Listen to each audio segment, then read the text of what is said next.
यहाँ पे किरण का परिभाषा दिया गया है और बताया गया कि किरण किसे कहते हैं। तो एक सरल रेखा पर चलने वाली प्रकाश को किरण कहते हैं। यहाँ पे किरण का एक चित्र बना लेना है और यहाँ पे लिख देना है किरण, अथवा इसको बोल सकते हैं कि प्रकाश जिस सरल पथ पर चलता है उसे ही किरण कहते हैं। यहाँ पे बताया गया कि किरण पुंज या किरण पुंज का दूसरा नाम प्रकाश पुंज भी होता है। प्रकाश के किरणों के समूह को किरण पुंज कहते हैं। यहाँ पे किरण पुंज का आकृति बना लेना है और यहाँ पे लिख देना है कि प्रकाश पुंज या किरण पुंज। यहाँ पे बताया गया कि किरण पुंज या प्रकाश पुंज के प्रकार यह मुख्यतः 3 प्रकार के होते हैं। नंबर 1 समांतर किरण पुंज, नंबर 2 अभिसारी किरण पुंज, नंबर 3 अपसारी किरण पुंज। चलिए बारी बारी से तीनों का हेडिंग देकर और इसका परिभाषा को लिख लेते हैं।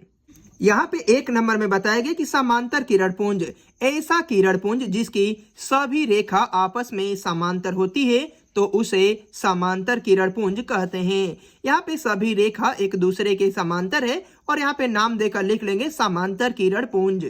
नंबर 2 में यहाँ पे बताया गया कि अभिसारी किरण पुंज ऐसा किरण पुंज जिसकी सभी रेखा या किरण एक बिंदु पर आकर मिल जाए तो उसे अभिसारी किरण पुंज कहते हैं। इसमें सभी रेखा एक बिंदु पर आकर मिल रही है तो उसे अभिसारी किरण पुंज कहा जाता है और इसका नाम लिख लेंगे अभिसारी किरण पुंज। नंबर 3 में यहाँ पे दिया गया है अपसारी किरण पुंज ऐसा किरण पुंज जो एक बिंदु से निकलकर चारों तरफ फैल जाती है तो उसे अपसारी किरण पुंज कहते हैं। इसमें सभी रेखा एक बिंदु से निकलकर चारों तरफ फैल जाती है तो उसे अपसारी किरण पुंज कहा जाता है। यहाँ पे दर्शा देंगे अपसारी किरण पुंज। इसके बाद यहाँ पे हेडिंग दिया गया कि गमन के आधार पर पदार्थ के प्रकार। पदार्थ 3 प्रकार के होते हैं, पारदर्शी पदार्थ, नंबर 2 अपारदर्शी पदार्थ और नंबर 3 परभासी पदार्थ।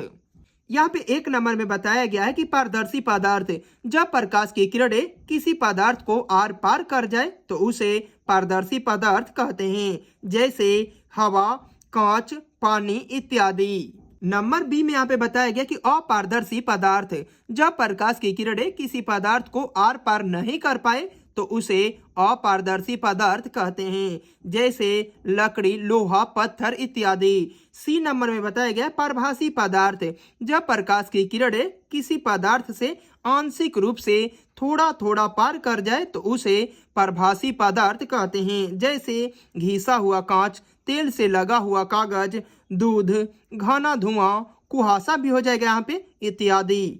इस प्रकार इस वीडियो में परभासी पदार्थ तक ही रहने देते हैं। पार्ट 1 ये पार्ट 2 था। नेक्स्ट वीडियो में देखेंगे प्रकाशिकीय माध्यम के बारे में और यह कितने प्रकार के होती है, तीसरी वीडियो में देखेंगे हम लोग।